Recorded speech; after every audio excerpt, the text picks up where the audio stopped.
말씀을 가지고 끝이 아닌 시작이라는 제목으로 함께 은혜를 나누도록 하겠습니다. 한번 따라해 보시기 바랍니다. 끝이 아닌 시작. 우리 인간들에게는요, 다 어떻게 보면은 삶의 끝이 있어요. 그렇죠?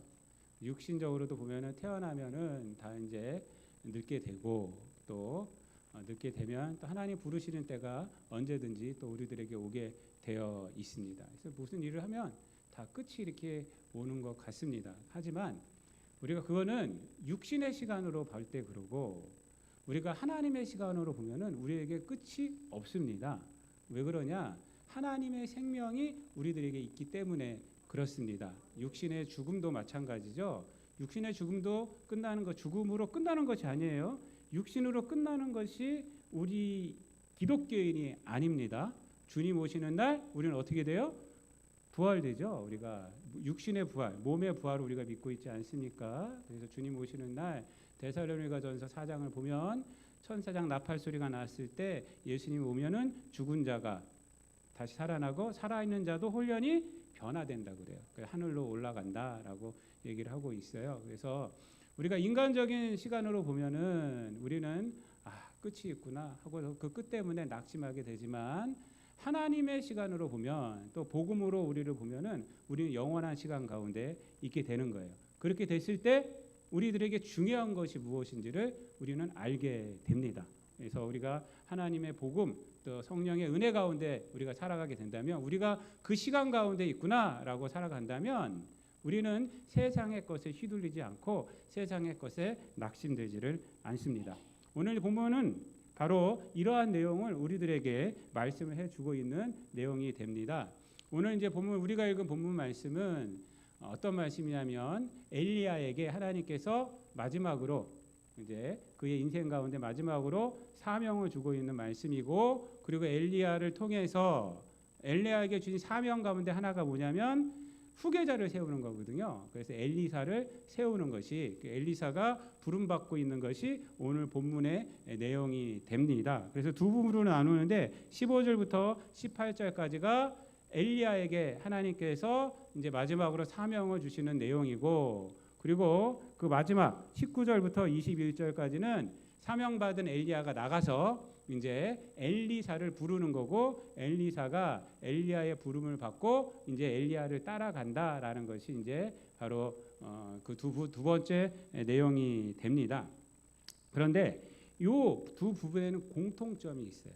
공통점이. 그래서 그 공통점을 오늘 보면서 은혜를 나누려고 합니다. 먼저 첫 번째 부분을 우리가 먼저 볼 텐데 하나님께서 그 마지막 그 사명을 엘리야에게 주시죠. 그 사명은 뭡니까? 사람들을 세우라는 거예요. 하사엘에게 기름을 부어서 아람 왕으로 삼고 예후에게 기름을 부어서 이스라엘 왕으로 삼고 엘리사에게 기름을 부어서 뭐라고 그래야 돼요? 제자는 아니고 네 뒤를 잇게 하라라고 이제 너를 대신하여 선지자가 되게 하라라고 해요. 그래서 이제 세 명의 사람에게 기름을 부어라. 그래서 세 명을 세워라라고 말씀을 하고 있어요. 이게 이제 엘리야에게 주신 마지막 사명인데 우리가 이 말씀은 우리가 이해하는 것이 어렵지 않아요. 그렇죠? 엘리야가 가서 하사엘을 만나서 기름 부으면 되는 거고 그 예후를 만나서 기름 부으면 되는 거고 엘리사를 만나서 이제 선지자로 세우면 되는 거예요. 그 내용을 이해하는 건 어렵지 않은데 그러면 엘리야에게 이 말씀을 왜 하셨는가? 이 말씀을 왜 엘리야에게 하셨는가를 이해를 해야 돼요. 이 말씀 자체는 어렵지 않아요. 근데 이 말씀을 왜 하셨는가를 우리가 이해를 해야 합니다. 왜 사람들을 이렇게 세우라고 했는가라고 하셨는가를 우리가 좀 이해를 해야 돼요. 그것이 오늘 메시지가 됩니다. 먼저 이 사명을 받고 있는 엘리사의 처지를 알아야지 이 말씀을 하나님께서 왜 하셨는지를 우리가 알 수가 있습니다. 앞에 열왕기상 18장과 열왕기상 19장 우리 19장 본문 마지막인데 그 19장을 좀 알아야 합니다. 이 열왕기상 18장에 등장하는 엘리야와 열왕기상 19장에 등장하는 엘리야는요 천지차이예요. 정말 동일 인물일까? 그런 생각이 들 정도로 열왕기상 18장에 등장하는 엘리야하고 열왕기상 19장에 등장하는 엘리야는 완전히 틀립니다. 18장에 등장하는 엘리야는 여러분들 잘 아시겠지만 하나님의 선지자로서 엄청난 능력을 발휘하는 엘리야예요. 그렇죠? 그 아세라 신상, 바알 신상을 섬기는 850명 그 거짓 선지자들, 우상을 섬기는 그런 사제들하고 싸우잖아요. 홀로 싸워서 이겨버리지 않습니까? 불을 내리는 신이 진짜 신이다 하는데 850대 1로 싸우는 거예요. 850대 1로. 근데 850이 막 해도 불이 내려요, 안 내려요? 안 내려요. 근데 엘리야가 탁 기도하니까 하늘에서 불이 탁 내리는 거예요. 그걸 행하는 자가 바로 18장에 나오는 엘리야입니다. 그리고 이스라엘 백성들을 갖다가 향해서 명령해서 그 우상을 섬기는 그 사제들 다 죽여라라고 명령하는. 이스라엘 백성들이 그 광경을 보고 용기를 얻어서 사제들 다 죽여. 그리고 또 어떤 18장에 어떤 내용이 나오냐면 3년 동안 비가 이스라엘에 내리지 않았어요. 그 하나님 앞에 기도하잖아요. 기도하니까 어떻게 돼요? 비가 내리죠. 이런 능력을 행하는 자가 열왕기상 18장에 나오는 엘리야예요. 근데 19장에서는요 완전히 다른 엘리야가 나옵니다. 이세벨이 죽이겠다고 하니까 이 엘리야가 어떻게 해요? 단에서 부활 세 번. 원래 이렇게 단에서 부활 세 번까지라는 말은 이제 구약 성경에 많이 나오는데 단은 이스라엘의 맨 북쪽이에요. 부활 세 번은 맨 남쪽이에요. 지금 우리나라 말로 하면 저 부산 뭐 따끔마을이라고 하면 돼요. 거기까지 도망가요. 도망간 다음에 하룻길을 더 들어가요. 그 아래는 광야예요. 하룻길을 더 나가서 로뎀 나무 아래 거기서 쉬는 게 아니라 거기서 하나님 앞에 뭐라 그래요? 죽여주소서. 날 죽여주소서. 이게 19장에 나오는 엘리야예요. 여러분 18장에 나오는 엘리야하고 19장에 나오는 엘리야하고 여러분 동일 인물이라고 생각할 수 있어요? 하나님께서 19장에 나오는 엘리야를 보면서 어떻게 하세요? 책망하세요? 책망하지 않으세요. 까마귀를 보내서 일단 먹게 합니다. 며칠을 쉬게 해요. 먹게 해요. 쉬게 한 다음에 그 다음에 40일을 달려서 호렙산으로 가라고 합니다. 그리고 호렙산에서 하나님께서 말씀하시죠. 호렙산에서는 그와 대화를 해요. 로뎀나무 아래서는 쉬게 하고, 그래서 기독교인들 카페 보면 로뎀나무 카페가 많아요. 거기 가면 쉬는 데라고 해서 로뎀나무 카페 거기서 쉬게 하고 호렙산으로 달려가서 이제 하나님 대화를 하시는데 하나님께서 뭐라 그러냐면 너 왜 여기에 있느냐 그래요. 왜 여기 있느냐? 너 왜 여기까지 내려왔느냐? 이 말이에요. 엘리야가 하는 말이 내가 열심을 다했지만 오직 나만 남았습니다. 이렇게 얘기를 해요. 여러분 오직 나만 남았습니다. 이 말은요 엘리야의 마음 상태를 말해주는 것입니다. 이 말은 하나님을 원망하는 말이기도 하지만 단순하지가 않아요. 여기는 여러 가지 복합적인 그런 의미가 있습니다. 오직 나만 남았다는 이 고백은 뭐냐면 하나님 내가 18장에서 그렇게 했는데도 세상이 변하질 않아요. 세상 사람들이 변하질 않아요. 세상에 대한 실망일 수도 있고요. 또 자신에 대한 낙심일 수도 있어요. 내가 이것뿐이 안 되나 봐요. 그렇게 하는 거예요. 그러니까 승리한 후에 바라본 세상은 여전히 변하지 않았어요. 그래서 자신의 약함을 깨닫는 거죠. 세상의 악함을 깨닫고 악함 속에서 내가 할 수 있는 일은 하나도 없나 봐요. 그러면서 하나님 앞에 또 원망도 하는 것입니다. 그래서 이것은 뭐냐면 사실은 하나님의 시간과 자신의 시간과의 갭 사이에서 벌어지는 방황이라고 할 수 있어요. 엘리야는 18장에서 850명 상대로 이겼어요. 비도 내렸어요. 그러면 세상이 변할 줄 알은 거죠. 변해야 된다고 생각한 거죠. 근데 여전히 변하지 않아. 그러니까 하나님의 시간은 이해를 할 수가 없는 거예요. 그 자신은 여기서 결론을 내려야 되는 건데 결론이 안 나는 거예요. 결론이. 오히려 이세벨이 기세가 등등해서 자기를 죽이겠다고 하니까 자기의 시간, 자기의 기대. 근데 하나님의 시간은 도대체 어디 있는 거예요? 하면서 그 갭 사이에서 그 차이 속에서 지금 몸부림치고 있는 것이라고. 시간 차이에서 몸부림치고 있는 거예요. 근데 하나님께서 뭐라고 말씀을 하고 있습니까? 이렇게 얘기를 합니다. 나타내 주세요. 하나님께서. 그에게 호렙산에서 나타나는데 이렇게 나타나세요. 하나님께서 초자연적인 현상 세 가지를 보여주십니다. 세 가지를. 그래서 보면은 11절, 12절 말씀 다 같이 읽어볼게요. 11절 그 위에 11절, 12절 시작.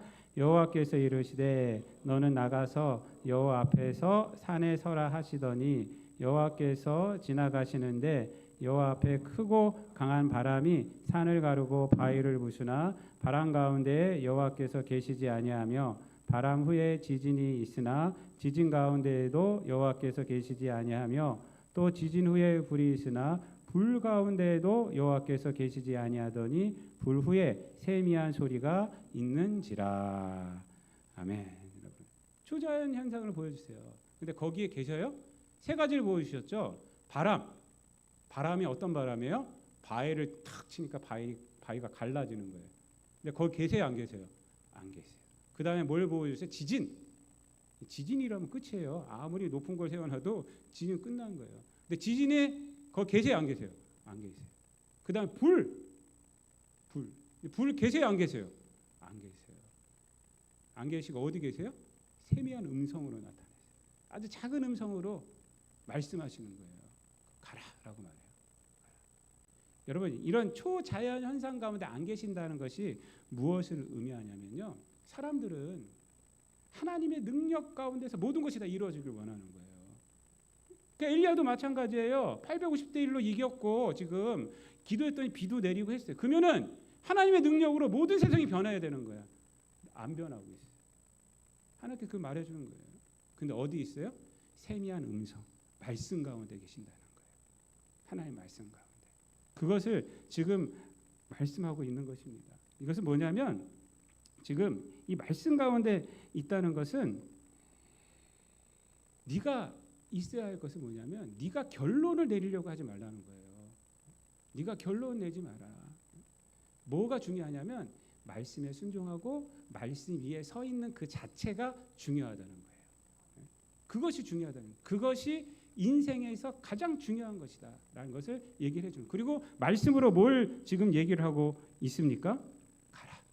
그 말씀으로 얘기하는 것이 바로 오늘 이제 본문 말씀이에요. 15절 말씀이에요.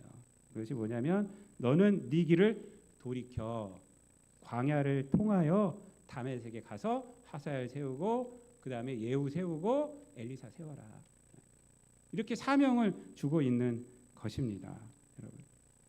여러분, 이것이 바로 엘리야에게 주는 마지막 사명이에요. 그런데 우리가 알아야 하는 것이 뭐냐면 이 사명 중에서 세 가지를 줬잖아요. 사람 3명을 세우래요. 그렇죠? 엘리야가 세운 사람은 딱 한 명뿐이 없어요. 딱 한 명뿐이 없어요. 엘리사만 세우고요. 하사엘하고 아람 왕인데 하사엘하고 예후는 엘리야가 세우지 않고 누가 세우느냐? 엘리사가 세워요. 뒤에 열왕기 하에 가서 세워요. 여러분, 하나님의 시간 안에 엘리야가 세울 수 있는 시간을 허락하지 않으셨어요. 그럼에도 불구하고 하나님께서 이 말씀을 왜 할까요? 열왕기하 2장에서 엘리야는 승천해버려요. 그러니까 엘리야의 시간 안에 있는 것이 아니에요. 그런데도 하나님께서 지금 말씀하고 있다니까요. 왜? 엘리야가 할 수 없는 시간에 있는 영역을 왜 하나님께서 엘리야에게 지금 이렇게 말을 하고 있는가? 그것은 뭐냐면 네가 할 수 없어도 하나님의 시간 안에 된다는 거예요. 그것을 말해주는 거예요. 네가 할 수 없어도 하나님의 시간 안에 된다. 하사엘을 세우고 예후를 세우는 것은 반드시 된다는 거예요. 그것을 알려주는 거예요. 네가 가서 해라. 네가 해라. 이 말은 뭐냐면 네가 할 수 없어도 이거는 반드시 이루어진다는 말이에요. 하사엘이 임금이 될 것이고 예후가 임금이 될 것이다. 여러분, 예후는 누구? 하사엘은 뭐냐? 아람 왕인데 이스라엘을 쳐요. 이스라엘이 하나님 앞에 불순종을 치는 거예요. 그러면 예후는 이스라엘의 왕이에요. 예후가 이스라엘 왕이 돼서 열왕기하를 보면 어떤 일을 합니까? 아합 왕을 쳐요. 그 다음에 이세벨을 쳐요. 그러니까 예후가 왕이 돼서 아합 가문을 멸족을 시켜버립니다. 그리고 이세벨을 멸족을 시켜버려요. 그러니까 지금 누구 때문에 지금 도망쳐 왔어요? 엘리야가? 이세벨 때문에 도망쳐 왔잖아요. 이세벨 때문에. 근데 예후가 그 일을 한다는 거예요. 예후가 네가 원하는 그러한 일들, 이세벨을 갖다가 치고 심판하는 일은 누가 하느냐? 예후가 한다는 거예요. 그것을 보라는 것입니다. 그러니까 이것은 뭐냐면 지금 엘리야가 할 수 없는 시간에 있는 것을 하라고 말씀하시고 있는 것은 뭐냐면 지금 너의 눈에 확인이 되지 않는다고 실망하지 말라는 거예요. 낙심하지 말라는 거예요. 낙심하지 말라는 거예요. 하나님께서 하신다. 너의 시간 안에 모든 것이 되어진다고 생각하지 마라. 우리가 봐야 볼 것은 뭐냐면 하나님의 시간을 봐야 하는 거예요. 그런 맥락에서 지금 18절을 이제 하시는 거예요. 이런 사명을 준 다음에 18절 말씀을 엘리야에게 합니다. 다 같이 읽어볼게요. 시작. 그러나 내가 이스라엘 가운데 7천 명을 남기리니 다 바알에게 무릎을 꿇지 아니하고 다 바알에게 입맞추지 아니한 자니라. 아멘. 엘리야가 무슨 얘기를 했어요? 하나님 앞에 나 혼자만 남았어요 이러잖아요. 근데 하나님께 지금 무슨 말씀이에요? 사명을 준 다음에 7천 명이 있다.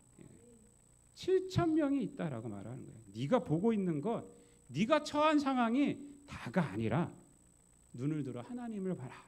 생각을 깨서 하나님의 역사를 봐라. 라고 말하고 있는 것입니다. 여러분 끝이 아닙니다. 여러분 우리 인생에 있는 것이 내가 보고 있는 것이 다가 아니에요. 우리는 신앙생활하면서 늘 그것으로 보고 실망하고 좌절하고 낙심하고 넘어지고 원망하고 포기하고 이런다는 거예요. 우리는 뭘 봐야 돼요? 하나님의 역사를 봐야 돼요. 하나님의 시간을 봐야 돼요. 우리 죽음도 마찬가지예요. 우리가 육신으로 끝나는 그러한 인생이면 우리처럼 불쌍한 사람이 어디 있어요? 사도 바울이 그렇게 얘기했죠. 부활이 없다 하면 우리처럼 불쌍한 사람이 없다. 여러분 우리 인생은 육신으로 끝나는 것이 아니에요. 우리는 누구한테 붙잡혀져 있는 사람이니까 하나님께 붙잡혀 있어요. 예수 그리스도께 붙잡혀 있어요. 예수 그리스도의 복음에 붙잡혀 있어요. 성령의 은혜 안에 있어요. 예수님 우리에게 영생을 주셨단 말이에요. 육신의 생명으로 끝나는 자가 아니라는 거예요. 영원한 생명 안에 있어요. 영원한 생명 안에. 여러분 우리가 보는 것으로 우리가 생각하는 것으로 낙심하지 마세요. 하나님께서 하십니다. 여러분. 엘리야가 이제 길을 떠나요. 그래서 그 얘기를 듣고 얘기를 떠나서 엘리사를 만나서 엘리사를 부르죠. 엘리사는 굉장히 부자였어요. 12겨리소를 갖고 있던 자예요. 12겨리 한 겨리면 소가 2마리잖아요.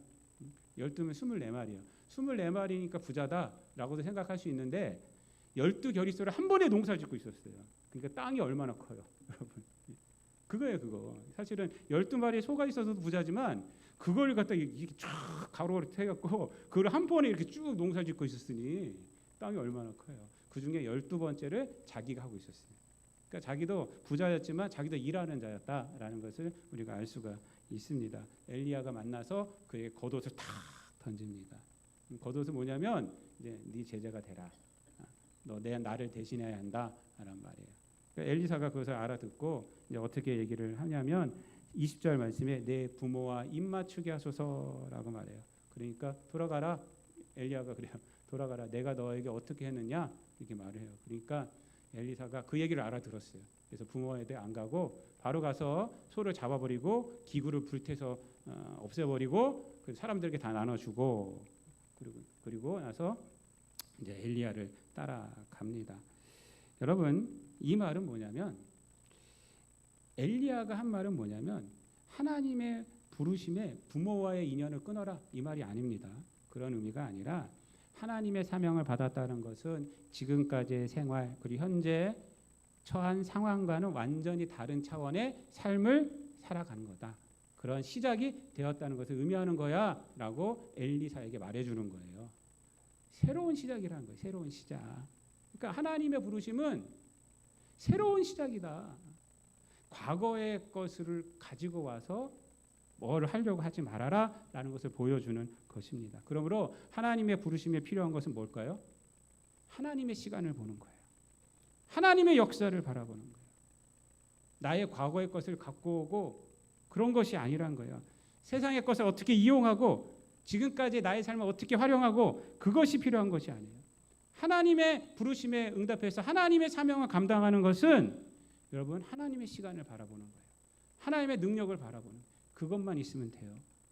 하나님의 일에 필요한 것은요. 이 세상과 아무것도 없습니다. 아무것도 없어요. 온전히 쓰임받는 것만이 필요해요. 믿습니까? 어떤 분들이 그래요. 뭘 하라 그러면 뭐 준비가 안 됐다고. 준비가 아니라 그 말에 아멘 하는 거 더 필요한 거예요. 하나님의 일은 그래요. 하나님이 주세요. 하나님 뭐가 부족하신 분이 아닙니다. 저는 목회를 지금까지 해오면서도 뭐 부교육자부터 하면 30년 넘게 했는데 저는 하나님께 다 해주시더라고요. 필요한 게 있어요. 근데 내 때가 아니더라고요. 그냥 안 해주시면 하나님의 생각이 있나 보다 라고 하면 돼요. 그리고 기다리면 돼요. 그러면 그때를 지나서 하나님의 때 되더라고요. 하나님의 시간을 바라봐야 돼요. 하나님의 시간을 바라보고 그 대신 뭘 하고 있어야 돼요? 우리가 하나님께 순종하고 있으면 돼요. 그때 세상 나가서 내 일을 하면 안 되고 우리가 그때 필요한 일을 하면 되는 거예요. 여러분, 엘리야의 끝과 엘리사의 시작을 통해 주는 의미가 바로 이것입니다. 하나님의 시간과 하나님의 역사를 바라볼 줄 알아야 한다라는 거예요. 그것이 우리에게 주는 의미가 됩니다. 엘리야가 내 생명을 거두어 주옵소서, 나만 남았습니다 라는 낙심의 자리에서 하나님은 뭐라고 그래요? 너는 네 길을 돌이켜라 라고 하는 말씀. 네 길을 돌이켜라. 왜 여기 있느냐? 왜 여기까지 내려와 갖고 난리냐 너. 이렇게 얘기하는 거예요. 너 다시 돌이켜 가라. 무슨 얘기입니까 이게? 내 일은 여전히 계속되고 있다. 너는 내 일의 중요한 통로다. 계속된 나의 일 가운데를 걸어가는 것이야말로 사명이다. 그게 사명이다.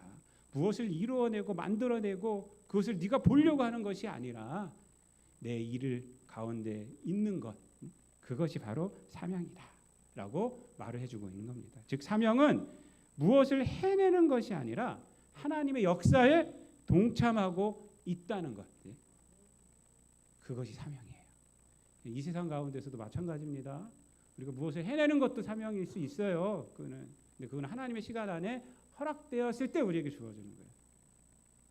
우리가 신앙생활 해나가는 것, 주님 신앙 안에 있는 것, 믿음 안에 있는 것, 그게 사명입니다. 여러분, 그게 가장 큰 사명이에요. 하나님께서 엘리야에게 후계자 엘리사를 세우라고 명령하시는 것도 마찬가지예요. 엘리야는 요거 하나뿐이 못했어요. 이것을 왜 하라고 할까요? 하나님의 나라의 일은 네가 마무리하지 않아도 돼, 이 말이에요. 엘리사를 통해서 계속 될 거야. 걱정하지 마. 그러니까 엘리사를 세워라고 얘기를 해주고 있는 것입니다. 이것은요, 우리 사역자들에게, 성도들에게도 많은 자유와 위로를 줍니다. 여러분. 우리가 다 하려고 안 해도 돼요. 여러분. 우리는 우리가 있는 데에서 최선을 다하면 돼요. 우리가 못해도 우리가 키우는 사람들, 그 사람들이 합니다. 여러분. 그래서 교회와 신앙생활에 가장 중요한 건 뭐냐면 사람을 세우는 거예요. 사람을 자꾸 세워나가야 돼요. 사람을 세우면요, 이제 청년들을 세우고 하면 그 아이들이 해요. 여러분. 합니다. 저는 우리 아이들도 마찬가지. 우리 아이들 막 했을 때 우리 여기 한국에 왔어요. 우리 애들도 그렇고 우리 주한이도 그렇고 이제 다음 주 7월 1일이면 와요. 그래서 연락도 해보세요. 성가대 대장님도 말씀하시고 하면 다시 성가대 나와야 된다라고 연락을 해주세요. 웰컴 투 코리아 이래갖고 해주세요. 그 아이들 보면 걔네들 다 초등학교 때 보고 그랬거든요. 그때 뭐 하나씩 가르치면요, 얘네들이 언제 커서 쓸까 했는데 커갖고 지금 얼마나 자기 역할들을 잘하고 있는지 몰라요. 다. 우리 진서도 우리 교회 왔을 때 등어리 메고 이러고 있었어요. 이러고 한 살짜리 드럼 치고 있잖아요. 드럼 치고. 저는 늘 그런 생각이에요. 야, 애들 안 가르쳤으면 어쩔 뻔한가. 드럼이나 피아노 이런 거 안 가르쳤으면 니까 짓게 뭘 해 하고 해서 그때 우리 생각으로 판단하고 했으면 어떡할 뻔했습니다. 그냥 그때 뭐 못해도 그냥 가르치니까 하나님의 시간에 쓰는 거예요. 아이들 쓰는 거예요. 그러니까 여러분들도 지금이라도 뭘 배우시고 하셔야 돼요. 그러면 몇 년 뒤에 되는 거예요. 자녀들도 마찬가지. 지금 우리들의 시간으로 보지 마세요. 내 수준으로 보지 마세요. 하나님의 수준으로 봤을 때 아이들은요, 엄청나게 성장합니다. 여러분, 자꾸 내 수준으로 가로막고 있고 막 이렇게 생각하니까 니까짓 게 못해, 네 믿음으로 못해 이러지 마세요. 하나님 시간을 보면 이 아이가 어떻게 커서 이 어른이 어떻게 될지를 모르는 것입니다. 하나님은 그렇게 하세요. 네가 마무리 안 해도 돼. 엘리사가 할 거야. 그러니까 엘리사를 세워. 이게 너의 마지막 사명이야. 라고.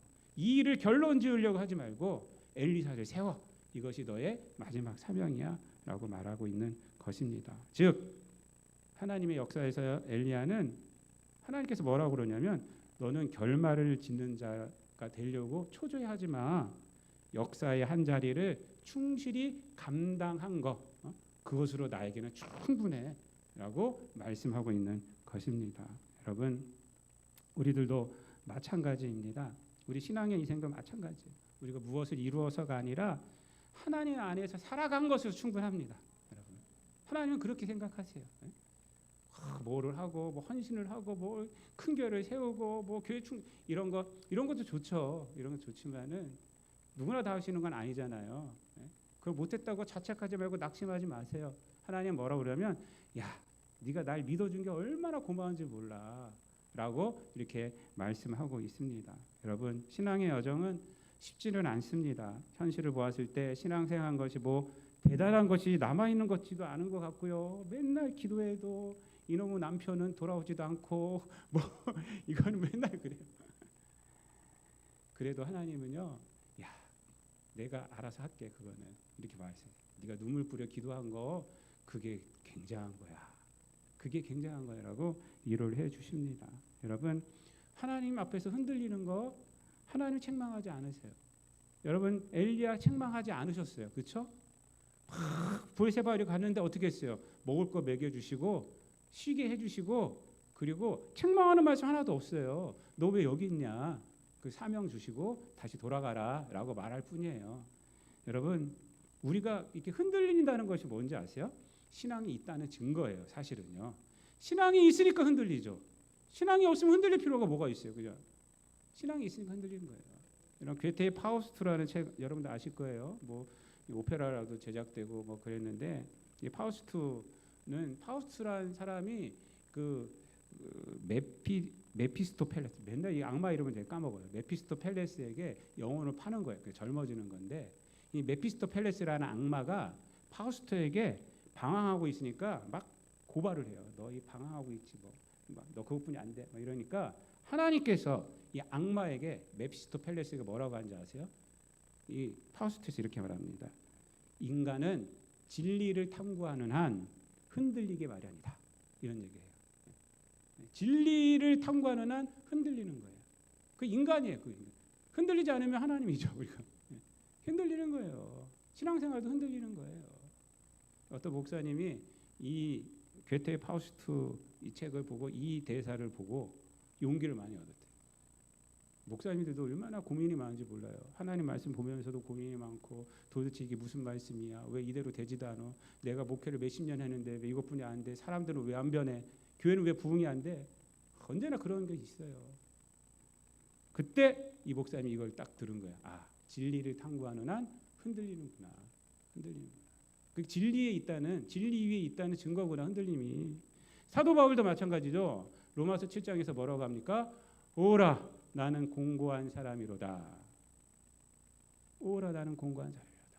그리고 나서 8장에 가서 이제 예수의 생명의 성령의 법이 죄와 사망의 법에서 나를 해방시켰다라는 고백을 하는 것입니다. 우리의 흔들림은 불신앙의 증거가 아닌 신앙 안에 있다는 증거가 됩니다.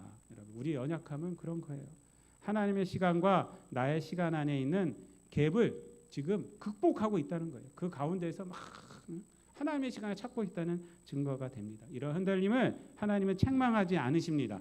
다시 일어나게 하시고 하나님이 하시는 일을 보게 하시고 확신 가운데 서게 하십니다. 그리고 흔들림 속에서 하나님의 역사를 바라보게 하시고 그 역사에 동참하게 하십니다.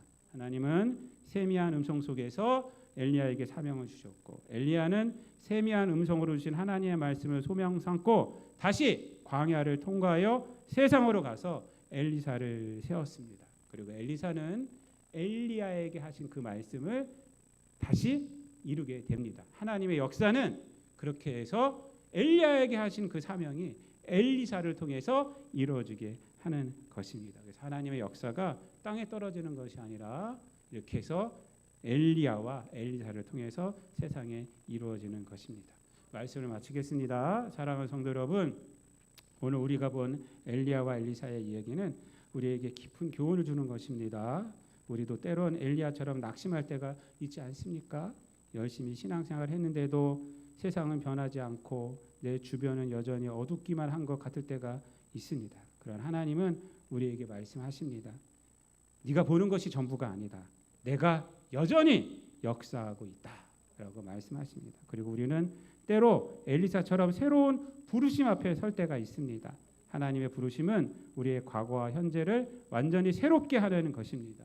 그것은 두려운 일이지만 동시에 하나님의 위대한 역사에 또한 새로운 시간에 동참하게 되는 영광스러운 일입니다.